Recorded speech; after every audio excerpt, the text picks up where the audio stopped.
So, like, everywhere Lyrae has been going today, magic has been happening. So she had that craft lecture this morning that was amazing. And then we had a Q&A in which, are you going to talk about this? Because if you will, I won't. Okay. So she had a Q&A in which one of her students from, it had to be like 16 years ago, that she taught, who was in a girls' juvenile facility, showed up at the Hopwood Room. And it was just an amazing moment for us to all sit back and enjoy and watch them embrace and see what it really is and what it really means to be a teacher of literature and what it really means to be a poet. It was gorgeous, so thank you for that.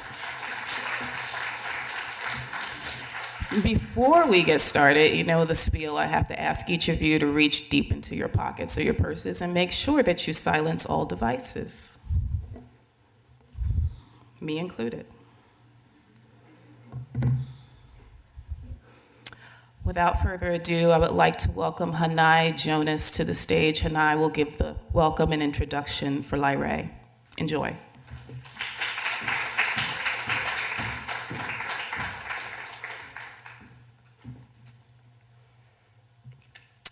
Poetry exists, reads the epigraph for the poem Black Hole, which appears in Lyrae Van Clief Stefanon's second book, Open Interval.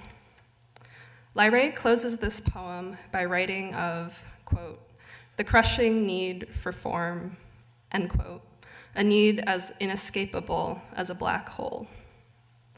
If you read Lyrae's books, and I recommend that you do, you will see this concern manifested powerfully throughout. Her work spans the gamut of formal options, operating as masterfully in sonnet as in bop, as in free verse fragment. Adrian Matika writes for Plowshares that, quote, because of the way Lyrae utilizes the page and manipulates punctuation outside of poetic convention, her poems have a tactile sensibility. They exist both physically and intellectually, end quote. Through their precision, their music, their equal comfort in both using form and disrupting it, Lyrae's poems encompass a similarly large scope of subject matter. These poems weave together family narrative, mythology, astronomy, race, religion, Jimi Hendrix, and the list goes on and on. This is to say that their intellect not only exists, but that it also shines dizzyingly bright. At the same time that these poems are about a lot of different things, they also use this diversity of subject matter to focus our attention intently on the body, specifically the female body. It is not just punctuation that renders these poems tactile. It is also the fact that within them, even things as far off as variable stars are made bodily. Lyrae's work investigates the female body in many overlapping iterations: familial, mythological, racial, visible, invisible, and many, many more. Lyrae Van Clief Stefanon is the author of Open Interval, a 2009 National Book Award finalist, and Black Swan, winner of the 2001 Cave Canem Poetry Prize. She has also authored a chapbook in collaboration with Elizabeth Alexander entitled Poems in Conversation and a Conversation. Her poems have appeared in numerous journals and anthologies, and she teaches at Cornell. Please help me welcome Lyrae to the stage.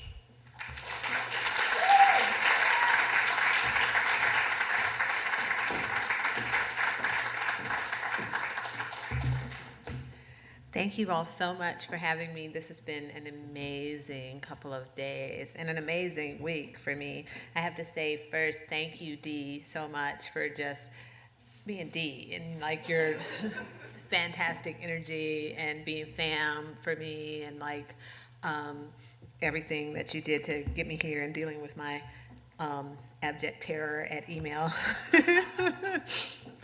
I also wanted to say thank you to some of you all know my friend Rachel, who is here, who I call Chicky, who is somebody who I'm part of a group of writers called the Black Dog Poets, and like these poems like wouldn't have been able to take shape really without like the loving stewardship of that group of writers over a decade. And so it's like so great to see my Chicky here, and that is wonderful. Oh, I should set an alarm so that I'm not like reading into perpetuity here, so that I know what's going on. And then this thing will say, Lyrae, sit down and shut up. All right.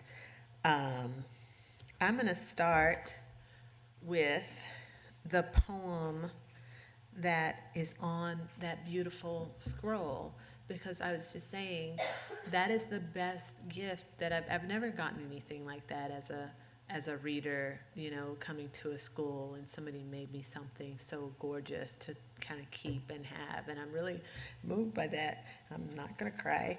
I'm going to read the poem instead of crying. That's what I'm going to do. I'm claiming that.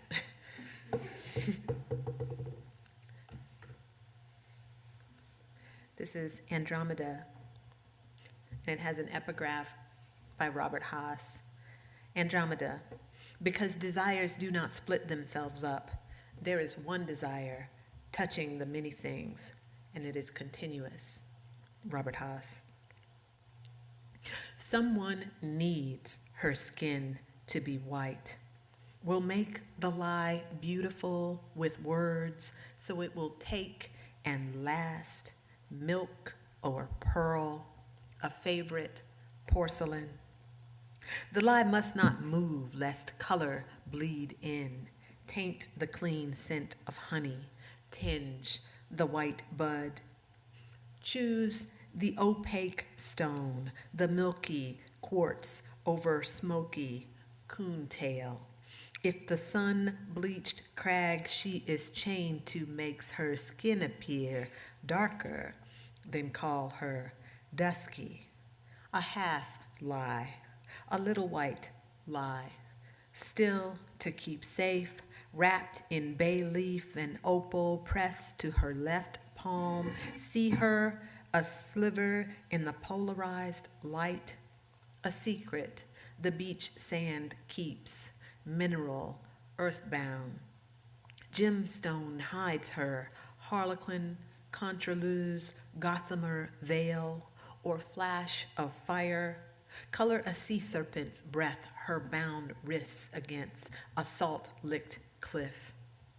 Or pinfire, unconnected dots of star in the sky, the thought of a man makes a name for herself. A galaxy, when she opens her hand for the boy, knows otherwise, knows from flesh, clit from clavicle, the press of a mirror's the press of threat and a mirror's safety. Think of a man, and a man will come. If he's known enough of stone, her skin won't petrify him. If he cannot keep his own skin from the truth, then sing the body rock he rocks. The body for marriage, the moorwort's urn-shaped flowers, the round black bodies of notes, their slender black stems, this body, this body, this body, this body.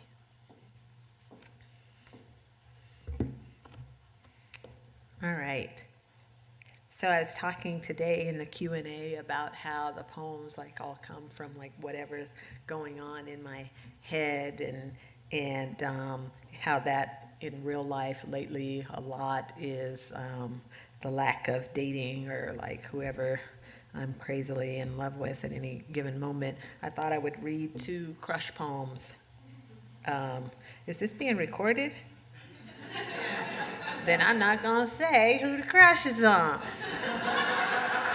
But y'all know because you were in the Q&A. And remember how I told you that I tried, and he don't like me like that.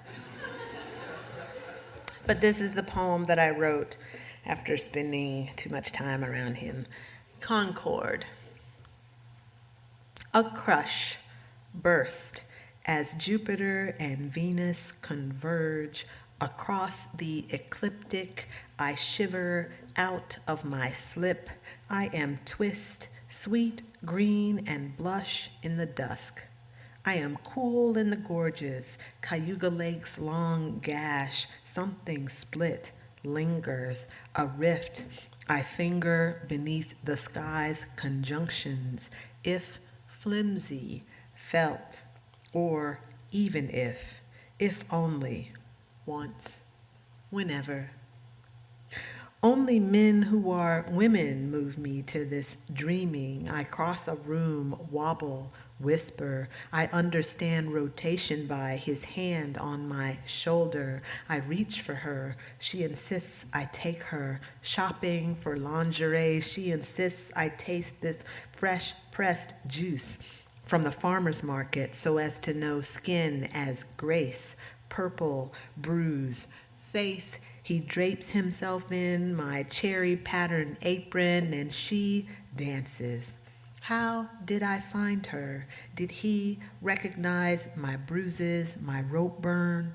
When I lead her to the suspension bridge where one man showed himself rope thick and heavy, and my head spun with vertigo, and night opened crashing in a white rush of water below, he laughs and says, I would have dropped to my knees. We bounce to make the bridge sway. We pray.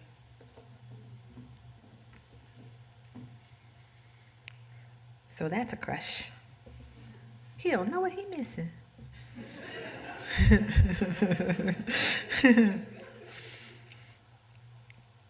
And then this other one, I'm going to tell you who it is because she loves and insisted that I put her name. So this poem is called Portrait with Riptide for Margot, because Margot wants y'all to know that this poem is for Margot, who is like, who's one of my besties, who is a brilliant theorist, scholar, and like really seriously so fine it should be against the law. And I wrote this poem based out of a real experience that happened where, so it's like my two best friends from Cornell, Margot and Dag, had taken me out to dinner, and we were sitting at the table, and Margot looked so fine that night. I didn't know this could happen. I was watching her talk, and I lost my hearing. Like, this really happened. I lost the ability to hear. I was just staring at her, and I was like, my hearing has left me. Portrait with Riptide for Margot. It is nothing if not the way her words tumble. Each sentence, shore break. Tell me about Chicago, I would say, if only to understand a lake via her tongue. The improbable current roll towards quartz song to an ear trained for the Atlantic's mute sand. The impossible pull of one channel swept rhythm toe under bop. Stepper set and what lane? Understand, once I drove 700 miles to Chicago to sit on the stoop of the house where she grew up, just to send her a photograph of myself flanked by the lions that flanked her girlhood's front steps. The house she recalls only by number 4730, as though it were a year I could visit. And let me had been there, back then, in the future, that house where she learned space enough to fill a blush with space, or fill a space with her laughter like a lake the size of a small country. It's my birthday. What better present? Each other, the whole unabashed view. And before I can say, tell me about Chicago, she laughs. She tilts her champagne cocktail and bubbles dance up from sugar cube through a blush ring of rhubarb syrup. Everything in this dining room, in this inn, on this lake, in Aurora, New York's a buzz, rhubarb walla, wave, that, laugh. Then, what is she even saying? It is her mouth, nothing if not. It is then her lips, and I can't make out sound for this. Listen, a wet line to mark a border for cities glistening. No, listen. I lean towards her, meaning towards vermilion zone. But here where I'm coming from, hear this, where she's from, she laughs, upturned there, and between from stream-locked elision, this rippling, soaked syllable, and opening again. Then the edges found. Then she is saying, I am lions. I am lions. And that's what she was saying when my hearing returned. It was so weird to me, because like, what a weird sentence to be saying, you know, I am lions, I am lions. I'm just like, what? Margie, stop. You stop doing that thing you're doing. I'm gonna grab, I forgot to bring this up here. I stole a journal from the hot weather room to be able to do this. And then I'm gonna give it back to somebody to put back in the hot weather room. But I figured since for once in my life I actually sent out something, I'm gonna read it because I never send poems out. And then somebody asked me about the title of the poem, which is just an open interval filled with silence, how I'm gonna do that. And so I'm gonna figure that out right this second. But it has an epigraph, this poem, and the epigraph is by Laura Veers. It's a song by Laura Veers, and the lyrics are, I smell in the charred darkness a little green, a little red. Got your red, Carmoisine, Ponceau, Allura, down here. Color me, color-making smolder, city smelter, abandoned to my own sentence of horrorless empty, grown worn with wearing, what respite but in fashioning, when as I widen, when, couture, an underthing, as sexy as an underthing is, witness, this first blush, whoa, flame whisper, a catch, tartrazine to come, a sunset yellow flash of tempered anticipate. What world just opened up? Full through, gorgeous, eurythmic, its brilliant blue corona. I'm wistful. You missed it. Then again, if each element wants some same, if water thirsts, gone and drink. What is one heated, thirsty ensemble. This, yes, I'm coming for myself.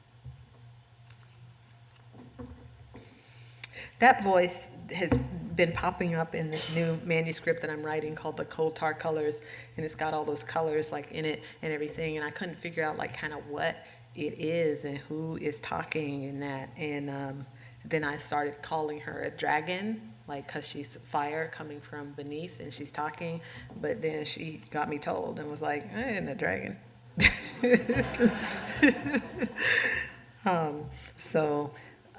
Yeah, so I don't know what her deal is, but maybe she'll explain it to me and stop being so confusing.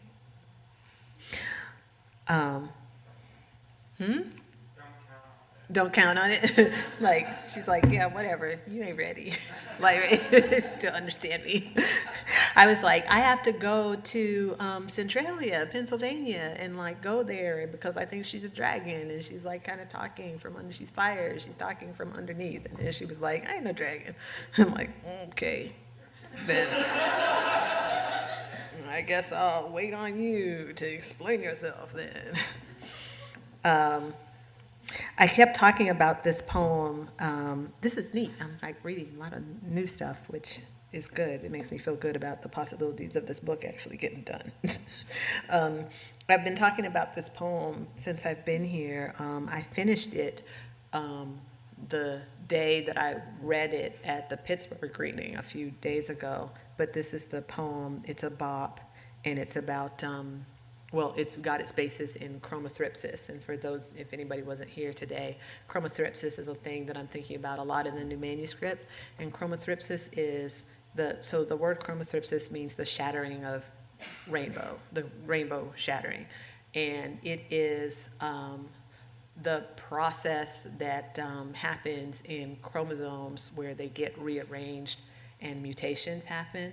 So if you think about like the DNA strand as a rainbow, then the chromosome, then the rainbow shatters for some catastrophic event happens that shatters the rainbow, and then of course the cell like immediately goes to repair itself. But when it makes the repair, the rainbow, the colors are in different order, and some of the things from the rainbow are missing, and that is how tumors begin and things like that.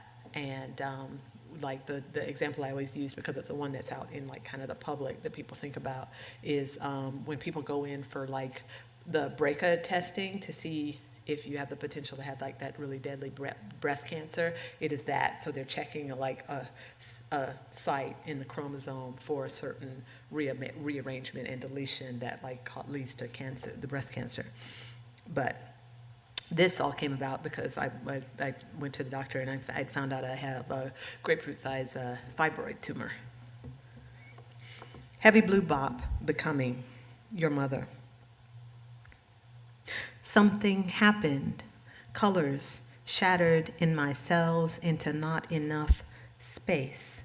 A vivid pink globe taking shape took the shape of threat, of hysterectomy.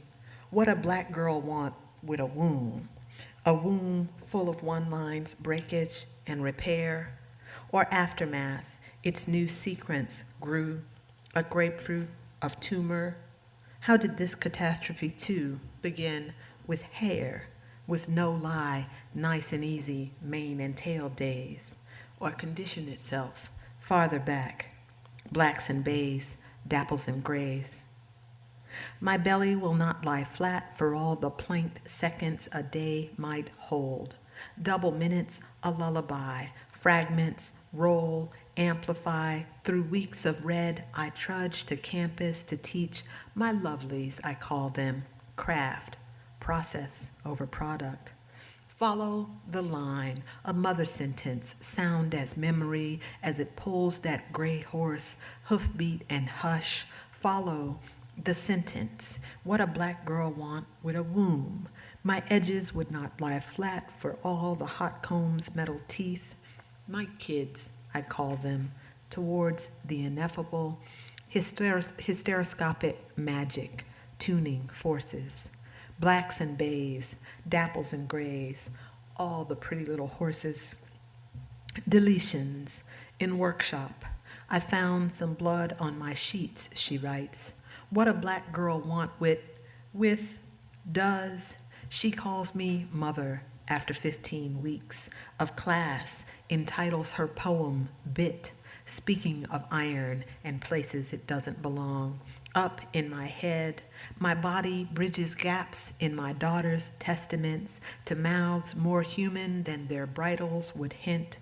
Combs womb to tease arrangement, each strand of song, a promising, coil a knot, unstraightened by the husbandry of history's public discourses. Blacks and bays, dapples and grays, all the pretty little horses. And I should have said probably before I began reading that poem that lullaby is like, it's in dispute, the story, but that lullaby is like kind of attached to the story that maybe the initial singers of that lullaby was a slave woman working in the field working in a house taking care of a slave owner's child while her own child died. and so because from illness, and so she could not go back and care for that child, and so that comes up because one of the things that keeps coming up in this book is also my relationship to Traveler. Anybody here know who Traveler is? Good. So I'm a graduate of Washington and Lee University. Robert E. Lee's horse is Traveler. And Traveler, so Robert E. Lee and all his family are buried on campus at Washington and Lee in the chapel. Traveler, Lee's horse, is buried behind the chapel, and he has his own little gravesite, and visitors to Washington and Lee come and leave Traveler pennies and little Confederate flags and apples. And the president of the university's garage used to be Traveler's barn. And the garage doors are left open at all times at Washington and Lee in case Traveler's spirit decides that he wants to travel from his gravesite behind the chapel, thank you, and come home to his barn. And the horse has been on my mind a lot. I mean, since I was an undergraduate, but in particular because of a thing that Lee himself wrote about Traveler. And I told you all about like kind of my conversations with Phyllis Wheatley and all of that and everything, and how the history like kind of pulls me sometimes. And so I'm going to read you a little bit of a letter that, as an epigraph to this poem, a little bit of a letter that Robert E. Lee wrote to Mrs. Lee's cousin, Marky Williams, who wished to paint a portrait of Traveler. So this is Lee. If I was an artist like you, I would draw a true picture of Traveler, representing his fine proportions, muscular figure, deep chest, short back, strong haunches, flat legs, small head, broad forehead, delicate ears, quick eye, small feet, and black mane and tail. Such a picture would inspire a poet, whose genius could then depict his worth and describe his endurance of toil, hunger, thirst, heat, and cold, and the dangers and suffering through which he has passed. He could dilate upon his sagacity and affection and his invariable response to every wish of his writer. He might even imagine his thoughts through the long night marches and days of battle through which he has passed.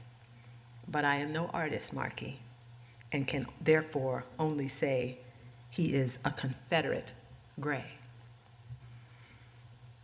So, yeah, I think when old dead Bob was writing his letter about a poet, I may not have been the one he had in mind, but I've determined to make that horse my horse, so that if people think about that horse, they think about me. So that is part of my task that I've given myself. And so this poem is Another Truth, and it's got an epigraph by Carl Phillips, who writes, "And I who do not ride and do not swim. The stable doors, wide open, fill my closet with January's cold, as though Virginia were behind this door I close to sleep at night. And the horse, dust in the corners, what the room makes of my skin of night. If I brush nightmare from memory, I am left with something breathing, a gesture of care, firm bristles. The scent of hay and apples, of ice, sweetens my bedclothes. I am in a dream of Traveler without weaponry. No musket fire spooks or spurs his steady pulling. I have erased the general in heather and purple. Spring is in winter as I am in this dream that is my life, where what I teach myself, I give, I keep. The horse jigs past its own grave site, heedless of stars and bars staked as though to hold it. Some mealy-mouthed old half-magic. We do not rest there. but land where I learned, and love I have taught myself to ride waking to my own gifts. The sun's glint on green spice jars of status, bouquets of remembrance on my New York morning windowsill. I'm gonna write as many poems about that horse to make that horse my horse. Let's see, how are we doing for time here? Oh, I'll read a few more. Usually I'll begin a reading with this poem lately because of the way that it feels like so exposed to do a reading in front of people. This is like one of the poems from Black Swan that I really like. This is Strip. A thin, brown-haired girl pouts high on stage. She cannot swing her slight body round the new pole. It runs floor to ceiling, piercing the strip club like a shaft of light, the way the voice of God appears in movies. Except this pole is plastic and God would gurgle because it's full of liquid like a lava lamp. The words would have to sploosh up through bubbles like burps, one at a time, like Jesus is love. Except the pole's sealed and there is no place for love to go. So the bubbles just keep going up and down and the girl can't get her hands around it. She says she misses the jungle gym type bar this bubble bar replaced. She anticipates missing the smell of its metals on her hands after work. Training me, she instructs, don't touch your thighs, don't touch your knees, keep both feet on the floor at all times, don't do anything I do. She smiles at the way everything is against some law. I go on stage and the speakers spit out the first lines of the song I picked. I love myself. I want you to love me. I dance for a man, he's 50, at least his wife beside him, but you're beautiful, she says, like a mother comforting a taunted child, like someone else's mother. Mine said, there is nothing you can't talk your way out of. The bar's dark and dollars scratch my skin. When the next song starts, I take off my bra, my breasts covered by Florida law with flesh-brown tape. I wrap my arms, both legs around the wide, bright pole, spin slowly down to the floor. Who else will pay for what he can't see? Like God, I've always been invisible. And then I think I'll end with a poem that I was talking about earlier today, speaking of the law, but thinking about ways of talking about some of the terrible things that have been happening in the country lately. If I can find it. This is measured, and it's based on, or thinking about, I don't know if you all remember, there was during this rash of shootings, one of the shootings that happened was the police broke into an apartment and there was a little girl, I think she was 7, asleep on a sofa with her grandmother, and they shot her in the dark there. Her name was Airea, and I started thinking about that rhythm of her name and about measure and the fact that the metrical foot, the amphibrach, which is unstressed, stress, unstressed, the amphibrach is so associated with black girls, and whenever anybody like kind of tells a joke about a black girl, there's like some mention, or like people don't say amphibrex because they don't know what that foot is, but like people will make a joke about black girls' names, like, oh, Laquita, Ayana, you know, you know. And so I was thinking about that. This is measured. The measure of it. The president says we're a nation of laws. This limerick under her dreaming, that lilting. At 7, a Seuss rhyme's still funny, and who's to say wouldn't have been still at 30? The sneetches, or what was I scared of? She's 7, asleep on the living room sofa. In amphibrax, who hears her breathing? If space makes the pattern, her absence is filling a quota. This absence, Ayana. And what was this officer scared of? What reaches for him in the recesses of his attention? What formal suggestion of darkness needs stagger to formless? If space makes the pattern egregious, this grief in the rhythm, this grief in the rhythm of uplift, too graphic, a measure of struggle. Which struggle with laws keeps the dark in it, has the dark of Quinletta, Latoya, Kimkesia, my still breathing cousins, alive in it. Breath in perfection at 7, measure for measure, or else. Law is dead, Ayana. It never was. Thank you.